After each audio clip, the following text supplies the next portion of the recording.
ভাই, ছোট ভাই, বড় ভাই, সবাই আসসালামু আলাইকুম। আসলে আমরা বক্তব্য দেওয়ার জন্য এই গ্রামে গ্রামে ঘুরে বেড়াচ্ছি। বক্তব্যটা আমরা আসলে এই মুহূর্তে বক্তব্য সময় যেখানে আপনার 2 মাস 3 মাস আগে থেকে আমাদের ইসলামী এনসিপি ওরা মনে করেছে আমরা নির্বাচন করবো না, আমরা তা করবো। সারা ভিতরে সারা বাংলাদেশে তারা প্রার্থী ঘোষণা করে দিয়ে এবং নির্বাচনী প্রচার চালাতে আসছে। কারণ প্রত্যেকটা ওয়ার্ডে গ্রাম, প্রত্যন্ত গ্রাম অঞ্চলে মহিলা টিম করে প্রত্যেক বাড়ি বাড়ি গেলে তারা মানে কাগজ দিচ্ছে যে মহিলাদের এইভাবে বোঝাচ্ছে যে আপনারা দাঁড়িয়ে পাল্লায় ভোট না দিলে ভেস্তে যাবে না। যা নিতান্ত একটা গুজব, মানে একদম কি বলেন ইসলামে কি বলে ইসলাম মানে সরাসরি ইসলাম বিরোধী। ইসলাম কখনো বলি নাই যে আপনি দাঁড়িয়ে পাল্লায় ভোট না দিলে ভেস্তে যাবেন না। এই ধরনের যে ধরনের কথাবার্তা গ্রামে বলে বেড়াচ্ছে, আমাদের মা বোনদের বোঝাচ্ছে, ব্রেন ওয়াশ করতেছে। আমার মনে হয় ওই জায়গা থেকে আমাদের কিছু কাজ করা উচিত। এটা কীভাবে? আমি সিদ্দিক ভাই দীর্ঘদিনের অভিজ্ঞতা, তিনি শহীদ প্রেসিডেন্ট জিয়াউর রহমানের আদর্শ সৈনিক ছিলেন। আমাদের শহীদ প্রেসিডেন্ট জিয়াউর রহমান 19 দফা বাস্তবায়ন করেছিলেন প্রধানমন্ত্রীর মাধ্যমে। এই বাংলাদেশের প্রত্যেকটা বাড়ি বাড়ি ওই একটি খামার, একটু হাঁস মুরগি দিয়ে শুরু করেছিলেন, যার ফলশ্রুতিতে বাংলাদেশ 3 বছর 4 বছরের মারাত্মক ডেভেলপ হয়েছে। তার এই ধারাবাহিকতায় বাংলাদেশ আজ এই পর্যন্ত এসেছে এবং মাঝখানে দীর্ঘ 17 বছর এই ফ্যাসিস্ট স্বৈরাচার যেভাবে দেশটাকে গ্রাস করেছে, আপনারা জানেন। অনেকে আপনার বাসা বাড়ি ঘুমাইতে পারেন নাই, ঠিকমতো মামলা হামলা নির্যাতন শিকার হয়েছে।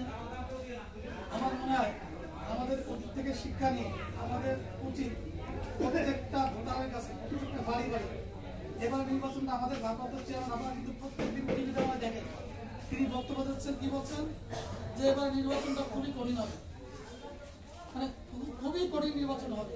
তার মানে নির্বাচনে কোনো কাজ চলে যাবে না, নির্বাচনে খুব খেয়াল হবে। মানুষ, জনগণ, আপনি আপনার ভোটটা পছন্দ থেকে দেবেন।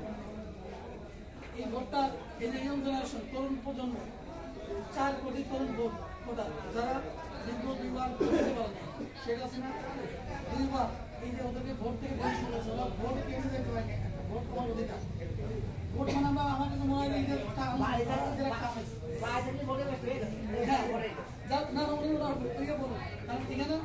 ভোটই পারে না, ওনাদের যাচ্ছে ভোটা। এইবার নির্বাচনে প্রত্যেকটা তরুণ প্রজন্ম, 4 কোটি ভোট, নতুন ভোটার, তারা তাদের সিদ্ধান্ত জানাবে, তারা তাদের নেতা পাইছে না, তারা তাদের সরকারকে পাইছে না। এখন আমাদের উচিত কি জানেন? আমার মনে হয় উচিত যে আমরা আমাদের নড়াইল 2 আসনে আমাদের যারা প্রার্থী বিভিন্ন জায়গায় শোডাউন দিয়ে যায় যে এই হ্যান্ডশেক করে চলে আসছে, আমার মনে হচ্ছে যে আমরা ওই যে সিদ্দিক ভাই যে কথাটা বলবো যে উনি একটা ওয়ার্ডের সভাপতি, উনি এখনো জানে না আমরা নির্বাচনটা কিভাবে করবো, আমরা ভোটটা কিভাবে চাবো। তারেক রহমান, আমাদের দেশ নায়ক তারেক রহমান 31 দফা দিয়ে দিয়েছে যে আপনারা 31 দফাটা মানুষের কাছে দেন, মানুষ বুঝুক যে আমরা কেমন রাষ্ট্র যাচ্ছি, এই বিএনপি কেমন রাষ্ট্র গঠন করবে। 31 দফার ভিতরে সমস্ত কিছু তুলে ধরা আছে, আমরা কেমন রাষ্ট্র চাই। আমরা এই যে নবাব দিবসনা যারা বিভিন্ন জায়গায় ভোট চেয়ে পারছে, নমিনেশন প্রার্থী, তারা এমপি হবে, আগামী দিনে সরকারে যাবে, তারা মনে করতেছে যে আমরা মনে হয় যাচ্ছি, আমাদের চেহারা দেখালে আমাদের ভোট হয়ে যাচ্ছে। বেসিক্যালি এবার নির্বাচনটা খুবই কঠিন হবে। নির্বাচন করতে হলে প্রত্যেকটা মানুষের কাছে যেতে হবে, মানুষের ভিতরে ঢুকতে হবে, মানুষের দুঃখ দর্দশা জানতে হবে, আপনার কি সমস্যা, জনগণের কি সমস্যা, এই জিনিসটা জামাত কিন্তু করতেছে, অন্যান্য সংগঠনের করতেছে, মানুষের কাছে যাচ্ছে, সমস্যাগুলো দেখতেছে, তারা ওটা সলভ করার চেষ্টা করছে। আমরা ওটা পারতেছি না, আমরা করতেছি না। আমরা আছি ভোটিং নিয়ে, আমরা আছি অমুকের সাথে যাওয়া যাবে না, অমুকের সাথে যাওয়া যাবে না, তাইলে আমরা তো সবাই একই দলে, আমরা শহীদ প্রেসিডেন্ট জিয়াউর রহমান আসে। আমি যে ইউনিয়নে গেছি, আপনারা দেখেন, আমি প্রত্যেক ইউনিয়নে নজর কি বলেছি যে ভাই আমরা সবাই নমিনেশন চাই, কিন্তু আমার প্রতীক ধানের শীষ, আমার দল যাকে ধানের শীষ দেবে, যে প্রার্থীকে দেবে, আমরা সেই ধানের শীষের পক্ষে আমরা কাজ করব। আমাদের কথা সোজা, আমাদের কথা স্পষ্ট, মানে সেই প্রতীক যাকে দেবে আমরা তার পক্ষে কাজ করব। আমার সবার আগে মারতে হবে, সবার উদ্যম করতে হবে, আর তার উদ্যম হতে এই দেশের মানুষ কিভাবে ভালো থাকবে, কি করলে ভালো থাকবে, বলে যে ভাই আওয়ামী লীগ আর বিএনপি এক। বিষয়টা কিন্তু এটা কে বলতেছে? ফেসবুকে ধরেন বিভিন্ন ধরনের ফেক আইডি করে গুজব বানাচ্ছে। এই গুজবটাকে প্রতিহত করতে গেলে আমাদের প্রত্যেককে সচ্ছল হতে হবে। আপনি আপনার বাড়িতে বলবেন, আপনি আপনার পরিবারকে বলবেন, বুঝাবেন। আমাদের প্রত্যেকটা পরিবারে বোঝাইতে হবে। ভোট কিন্তু আমার গ্রামে, প্রত্যেকটা গ্রামে গ্রামে নেতার পকেটে মধ্যে ভোট না। এবার কিন্তু কোনো নেতার পকেটে ভোট না। ভোট কিন্তু প্রত্যেকটা মানুষের গ্রামে ওয়ার্ড দিতে ওয়ার্ড পর্যায়ে ওয়ার্ডের যারা নেতা আছে তাদেরকে টাচ করতে হবে, নক করতে হবে। ভাই সামনে নির্বাচন, আমাদের মানুষ কেন ভোট দেবে?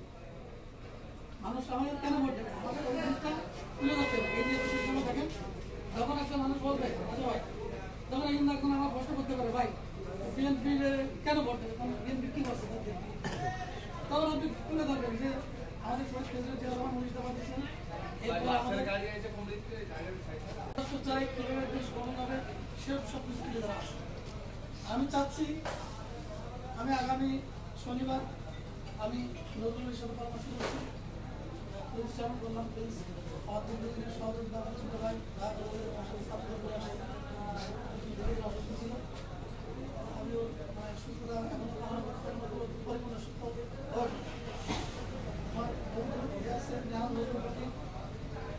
আপনাদের কথা না বললেন না। এই ডিটেলিয়া ইউনিয়নে আপনার একটি অনুভব ছিল আমাদের উপজেলা বিএনপি সাংগঠনিক সরকার এবং খুবই ত্যাগী একজন রয়েছে। আগে যে নির্বাচন ব্যবস্থা করা হয়েছে, আমরা চাই যে নতুন ভাবে আমাদের সরকার বলবে সে দিকে আছে রাধাবা আছে। আমরা আগামী শনিবার দিগলিয়া বাজার এবং বহুবাজার এই দুটা থেকে আমরা একটু কৃষ্ণবাদ যে লিখবে মানে তোমার যে বাদ, এই বার্তা আমরা প্রত্যেকটা মানুষের কাছে পৌঁছে দিতে হয় এবং এখানে আপনাদের সার্বিক সহযোগিতা কামনা করতেছি। যে আমি আশা করবো যে আপনারা সবাই এই বার্তাটা, আমি কিন্তু বলতেছি না যে আমি মানুষের পায়ে যাচ্ছে আমি আমার ভোট দিই, আমার কথা ধানের শেষে ভোট, ধানের শেষে যে ভোট চাই প্রত্যেকটা বাড়ি বাড়িতে পৌঁছে দিতে হবে। এবং আমি আরো সেদিকে আপনি আসেন, যে কোনো ধরনের সহযোগিতা, যে কোনো ধরনের সমস্যা আছে অথবা এক্সপিরিয়েন্স আছে, আপনারা আসেন আমাদেরকে বলবেন। আমি তাৎক্ষণিক আমার কাছে যা লাগবে না আমি ছুটে চলে আসবো আপনাদের কাছে, আমি আপনাদের কাছে চলে আসবো, যা লাগবে আমি চাই যে আগামী শনিবার সবাই সার্বিক সহযোগিতা করবেন এবং আপনাদের মঙ্গল কামনা করি।